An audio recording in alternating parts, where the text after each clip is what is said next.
되겠습니다. 신약성경 205쪽입니다.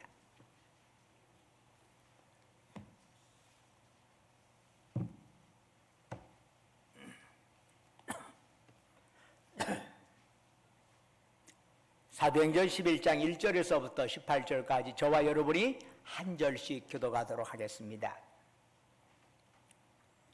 유대에 있는 사도들과 형제들이 이방인들도 하나님의 말씀을 받았다 함을 들었더니 베드로가 예루살렘에 올라갔을 때에 할례자들이 비난하여 이르되 네가 무할례자의 집에 들어가 함께 먹었다 하니 베드로가 그들에게 이 일을 차례로 설명하여 이르되 내가 요파시에서 기도할 때에 황홀한 중에 환상을 보니 큰 보자기 같은 그릇이 내 귀에 매어 하늘로부터 내리어 내 앞에까지 드리워지거늘 가진 것과 들짐승과 기는 것과 공중에 나는 것들이 보이더라. 또 들으니 소리 있어 내게 이르되 베드로야 일어나 잡아먹으라 하거늘 내가 이르되 주님 그럴 수 없나이다. 속되거나 깨끗하지 아니한 것은 결코 내 입에 들어간 일이 없나이다 하니 또 하늘로부터 두 번째 소리 있어 내게 이르되 하나님이 깨끗하게 하신 것을 네가 속되다고 하지 말라 하더라. 이런 일이 세 번 있은 후에 모든 것이 다시 하늘로 끌려 올라가더라. 마침 세 사람이 내가 유숙한 집 앞에 서 있으니 가이사랴에서 내게로 보낸 사람이라 성령이 내게 명하사 아무 의심 말고 함께 가라 하시매 이 여섯 형제도 나와 함께 가서 그 사람의 집에 들어가니 그가 우리에게 말하기를 천사가 내 집에 서서 말하되 네가 사람을 요파에 보내어 베드로라 하는 시몬을 청하라. 그가 너와 내 온 집이 구원받을 말씀을 내게 이르리라 함을 보았다 하거늘 내가 말을 시작할 때에 성령이 그들에게 임하시기를 처음 우리에게 하신 것과 같이 하는지라. 요한은 물로 세례를 베풀었으나 너희는 성령으로 세례를 받으리라 하신 것이 생각났노라. 그런즉 하나님이 우리가 주 예수 그리스도를 믿을 때에 주신 것과 같은 선물을 그들에게도 주셨으니 내가 누구기에 하나님을 등이 맡겠느냐 하더라. 그들이 이 말을 듣고 잠잠하여 하나님께 영광을 돌려 이르되 그러면 하나님께서 이방인에게도 생명 얻는 해결을 주셨도다 하니라. 아멘.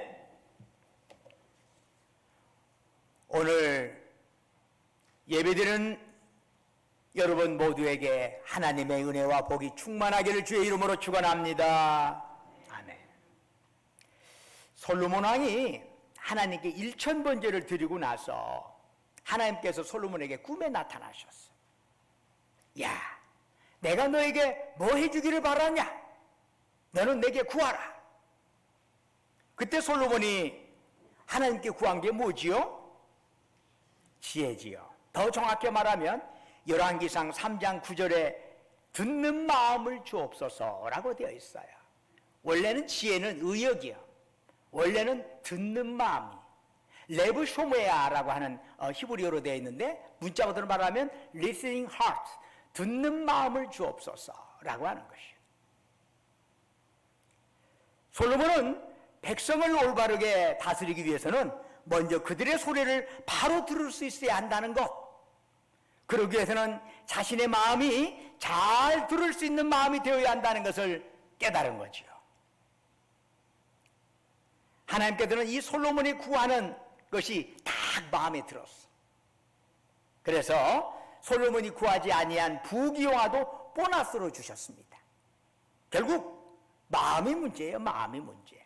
여러분, 인간은 마음 상태에 따라 주변의 소리가 얼마든지 달리 들릴 수 있습니다. 똑같은 새소리를 들어도 어떤 때는 새가 노래한다 들리지만 또 어떤 때는 새가 운다라고 할 수 있습니다. 마찬가지로 우리 마음 상태에 따라서 주님의 말씀도 전혀 다르게 들릴 수 있습니다. 요한복음 21장 18절에 보면은 예수님께서 베드로에게 이런 말씀을 하셨지요. 네가 젊어서는 스스로 띠뛰고 원하는 곳으로 다녔거니와 늙어서는 네 팔을 벌리리니 남이 네게 띠띠우고 원하지 아니하는 곳으로 데려가리라. 이 말씀이 무슨 말씀이에요? 지금까지는 말이야 너 천방지축 네 마음대로 살았지만은 앞으로는 순교하기까지 오직 주님의 이끄심 속에서 살게 될 거야 하신 말씀이에요. 그러자 베드로가 요한을 가리키면서 주님께 여쭈었습니다. 주님, 그러면 이 사람은 어떻게 됩니까? 베드로는 자신이 주님을 위하여 순교해야 한다면 요한은 어떻게 된 거지? 이것이 그에게 궁금했던 거예요. 왜 요한에 관심을 기울이나요? 요한을 사랑해서가 아니야. 사실은 복음서를 보면은 베드로와 요한 형제, 베드로, 요한, 야고보 이들 사이에 미묘한 라이벌 관계가 형성되는 걸 보게 돼요. 여러분, 예수님께서 어디 가실 때도 베드로, 요한, 야고보 세 명이 특별히 데리고 오셨어요. 베드로는 이쪽 한쪽이고 요한, 야고보는 하나의 형제들이야. 다 하나님, 예수님의 특별히 사랑받는 제자들이야. 이 12제자들 중에 누가 선이 높은지를 따지는 다툼의 핵심에도 베드로와 요한이 있었어요. 베드로는 그런 경쟁과 질투의 마음이 있었어요. 요한을 바라볼 때. 그 마음 가지고 예수님께 여쭈었어요. 그리고 그 마음 가지고 예수님의 답변을 들었어요.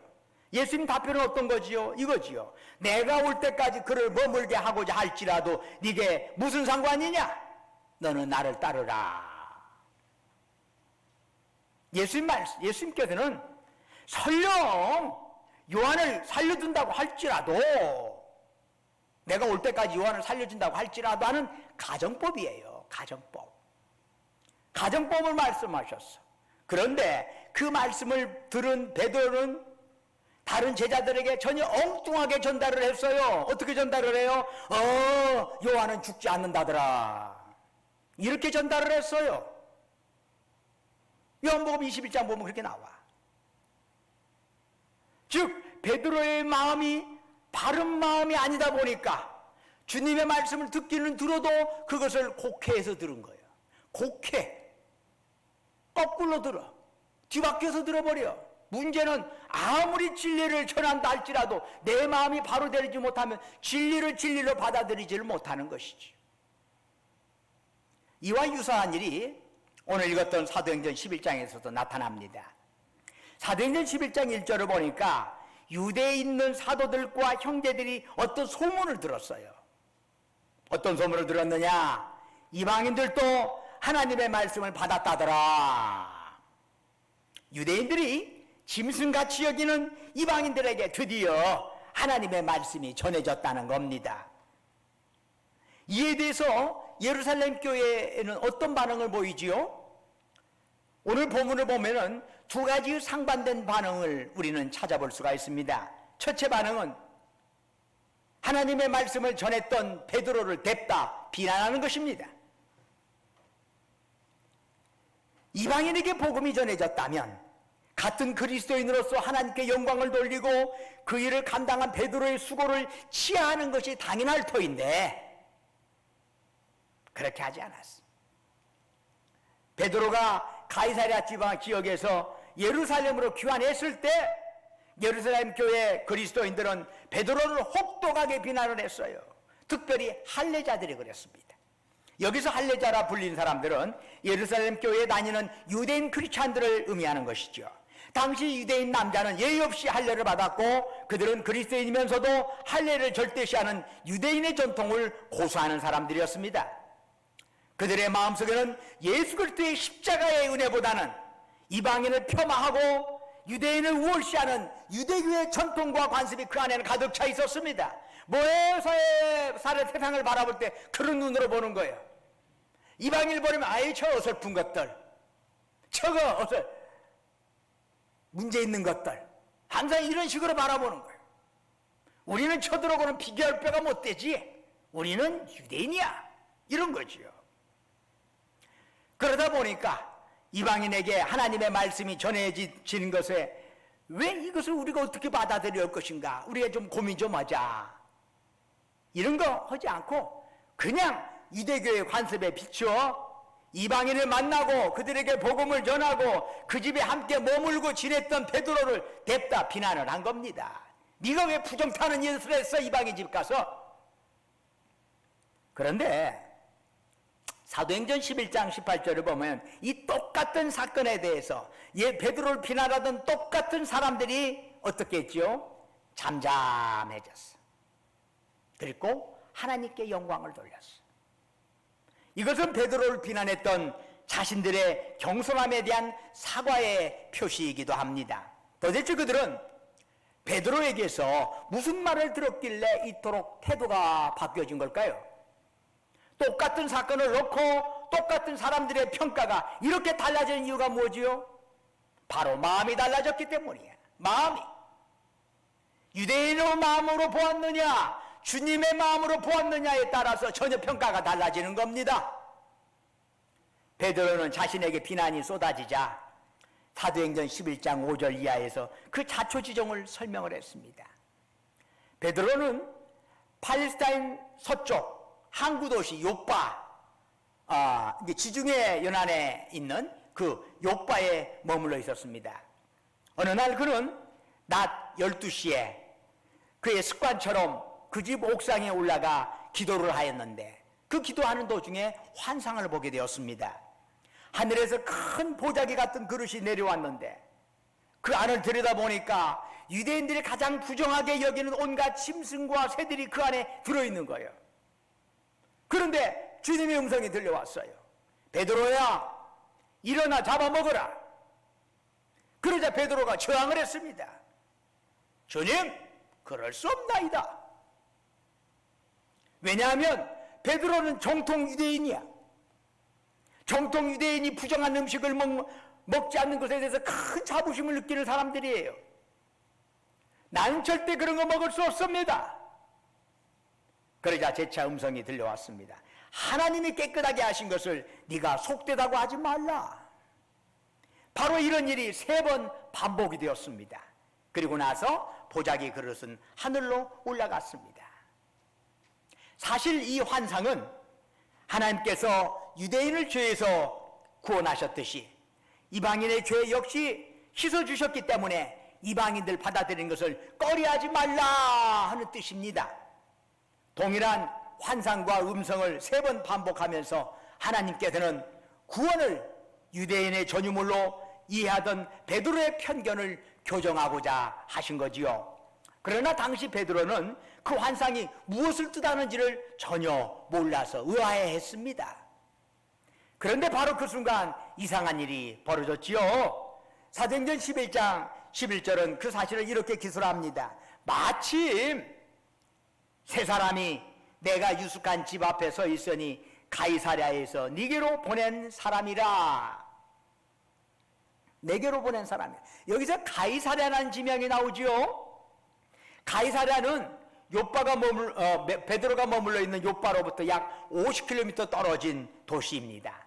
거기에는 그 당시에는 유대와 사마리아 지방을 관장하는 로마 총독의 주재지예요. 가이사랴가. 로마군 수비대의 주둔지이기도 합니다. 바로 그 군대의 백부장으로 고넬료라는 사람이 있어요. 그런데 그는 하나님을 경외하는 이방인이었어요. 하나님을 믿는 사람이에요. 이방인이지만 하나님을 믿는 사람이에요. 고넬료 역시 기도하는 중에 환상 속에서 욥바에 있는 베드로를 청해오라 하는 천사의 지시를 받게 됩니다. 그리고 사람들을 보내는 거예요. 사람들을. 아마 베드로는 이러한 초청에 일단 망설였을 겁니다. 당시 정통 유대인은 절대 이방인의 집으로 들어가지도 않습니다. 이방인과 함께 식사도 하지 않습니다. 왜? 이방인들은 부정한 자들이기 때문입니다. 그런데 그들을 따라간다는 건 이거 심각한 기존 유대교의 관습을 파괴하는 것이 됩니다. 그 당시에 유대인들은 이방인들을 짐승이나 지옥의 불쏘시개 정도로 간주했기 때문이지요. 그런데도 베드로와 그를 따르던 6 형제들이 고넬료의 초청을 받아들이게 됩니다. 그 이유가 무엇이지요? 바로 성령님이십니다. 사도행전 11장 12절에서 성령님이 그에게 말씀하셨습니다. 아무 의심 말고 함께 가라. 이에 베드로는 가이사랴로 가서 이방인 고넬료와 함께 모인 친척 친구들에게 천국 복음을 전하기 시작했습니다. 베드로가 하나님의 말씀을 전하고 있는데 어떤 일이 일어났지요? 사도행전 11장 15절을 보니까 내가 말을 시작할 때에 성령이 그들에게 임하시기를 처음 우리에게 하신 것과 같이 하는지라. 처음 우리에게 하는 것이 어떤 거죠? 오순절 사건이에요. 오순절 사건에 성령님 120명 제자들에게 임했잖아요. 그때 바로 그와 똑같은 형상이 하나님의 말씀을 듣는 이방인 고넬료 일행에게 성령님이 임하신 것이요. 그래서 그 이방인들이 방언을 말하고 하나님께 영광을 돌리는 광경을 베드로는 목도하게 된 거지요. 그걸 바라보면서 주저없이 더 이상 내가 지체할 이유가 없다 하면서 이들에게 세례를 베푸는 거지요. 이제 유대인과 이방인들은 성령을 통하여 하나님의 백성으로 하나가 된 것입니다. 베드로는 세례를 베푼 후에 고넬료의 간청으로 한동안 그 집에 머무르면서 하나님의 말씀을 전해한 것으로 봅니다. 그 기간 중에 베드로가 고넬료의 집에서 하나님의 말씀을 전했고 이방인들이 하나님의 말씀을 받았다 하는 소문이 예루살렘에 전해진 거예요. 그 기간 동안에. 자, 이상과 같은 베드로의 설명을 한마디로 압축하면 뭐지요? 이 모든 일을 행하신 분은 하나님의 영이신 성령님이시다 라고 하는 거지요.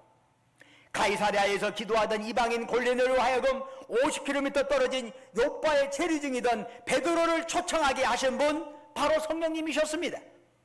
요빠에서 기도하던 베드로로 하여금 환상을 보고 고넬료 집을 찾아가 복음을 전하게 하신 분 바로 성령님이셨습니다.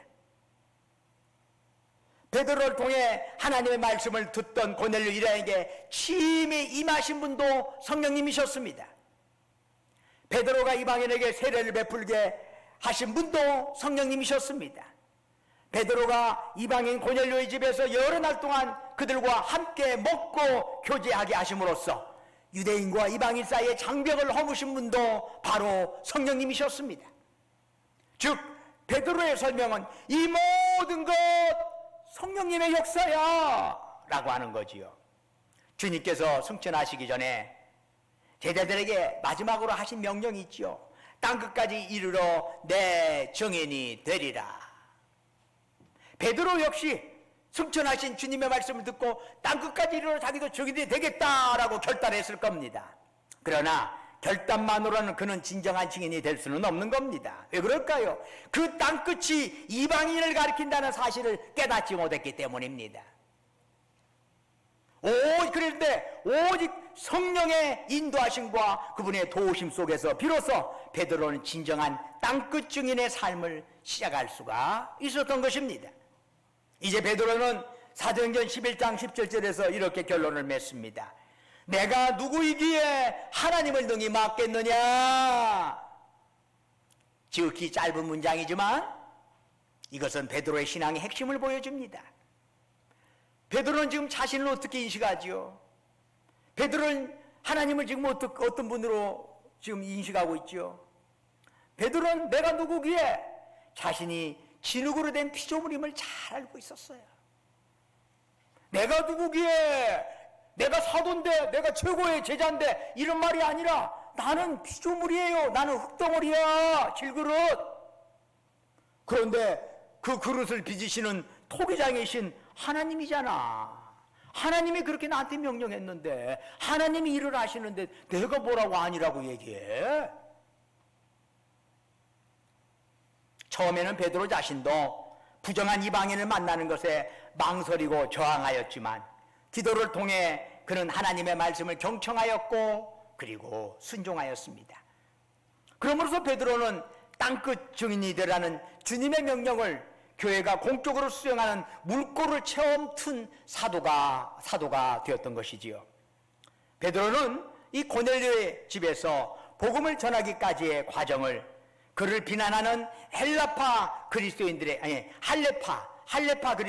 설명을 할 때 사도의 권위를 내세우지 않았습니다. 그가 내세운 권위는 오직 성령의 권위였습니다. 베드로는 자신이 누구인지 잘 알고 있었습니다. 그리고 하나님의 어떤 분인지도 잘 알고 있었습니다. 베드로가 말을 마치자 베드로를 비난하던 할례자들은 잠잠해졌습니다. 그리고 곧이어 그들은 하나님께 이방인에도 해결을 주셨다며 하나님께 영광을 돌렸습니다. 이 역시 성령의 역사가 아닐 수 없습니다.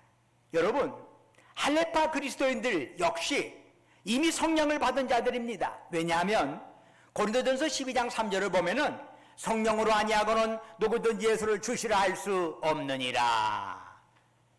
이 할례파 그리스도인들은 예수 역시 구주로 고백하는 사람들이기 때문에 예루살렘 교회의 일원이 되었습니다. 그러나 그것으로 모든 것이 다 충족된 건 아닙니다.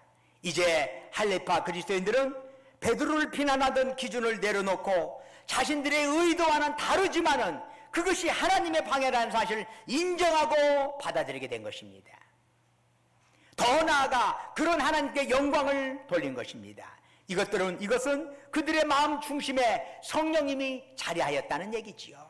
여러분, 전에도 말씀드렸지만 우리가 예수 그리스도를 주로 고백한다면 성령을 받은 자입니다. 성령으로 아니하고는 누구든지 예수를 주라고 할 수 없어요. 그러므로 내가 예수를 구주로 고백했다면 내 안에 성령이 계셔. 근데 그것으로 삶이 다 된 것은 아니야. 끊임없이 성령을 내 마음의 중심에 놓는 사람이 있는가 하면 내 마음의 변두리에 놓는 사람이 있어요. 예수를 주로 고백하지만 내 마음 중심에는 딴 것이 들어있는 사람들이 있어요. 이런 사람들은 성령 충만한 사람이 아니야.